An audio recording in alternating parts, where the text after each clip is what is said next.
Look, Sufyan is going to win again. Yes, you're right. He's going to win, as usual.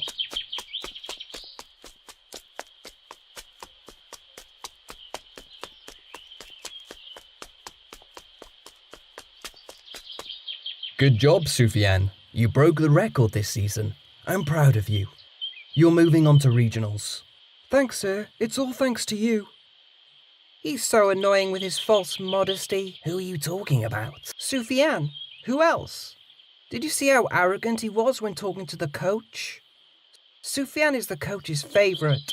He always tells us to play like him. Yes, and he boasts about it all the time. He's the one who got selected for regionals. Why aren't you going to say anything, Yassine? Don't you agree? Oh no, I'm just listening. Training is over. I need to hurry and change. Allah Ta'ala says in the Quran, "Do not speak ill of people behind their backs. Would any of you like to eat the flesh of your dead brother? No, you would hate it. So be mindful of God. God is never relenting, most merciful." What does God mean in this verse? He means backbiting. And what is backbiting? Backbiting is talking bad about someone when they aren't around. What if what he said is true? Is it still considered backbiting? There is a hadith where the Prophet Sallallahu Alaihi Wasallam said, Sallallahu Alaihi Wasallam.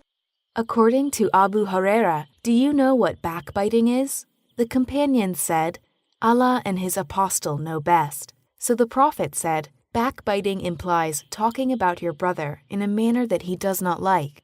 They said, what is your opinion about this if what I said about my brother is true?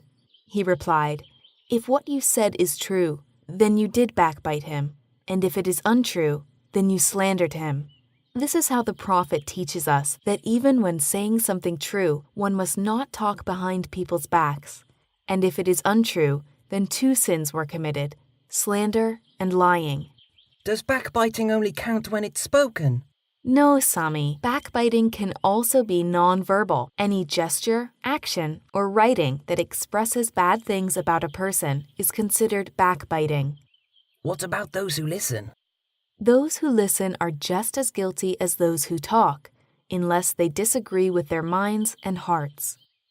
How must one disagree?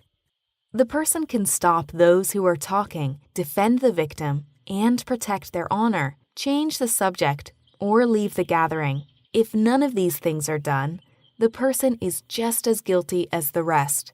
Our Prophet, Sallallahu Alaihi Wasallam, warned us, Sallallahu Alaihi Wasallam. O you who believe by their tongue, and belief does not enter their hearts, do not backbite Muslims, and do not search for their faults. For if anyone searches for their faults, Allah will search for his faults, and if Allah searches for the faults of anyone, he disgraces him in his house.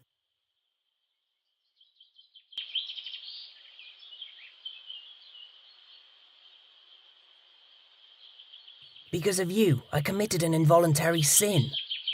I never knew it was this serious. I didn't think that talking about someone's real faults was considered backbiting. Me neither. I never knew that gestures like pointing fingers or winking were also a form of backbiting. And I didn't stop you guys from talking, even though it was wrong. Like the teacher said, if we want God to forgive us after backbiting, we must stop backbiting and never do it again. We also have to ask forgiveness from the person we talked ill of, if they heard what was said. And if they didn't hear? The teacher said that. In that case, the person shouldn't know, and invocations must be made for them. From now on, I will make many invocations for our dear brother Sufyan, and I will only speak good of Sufyan.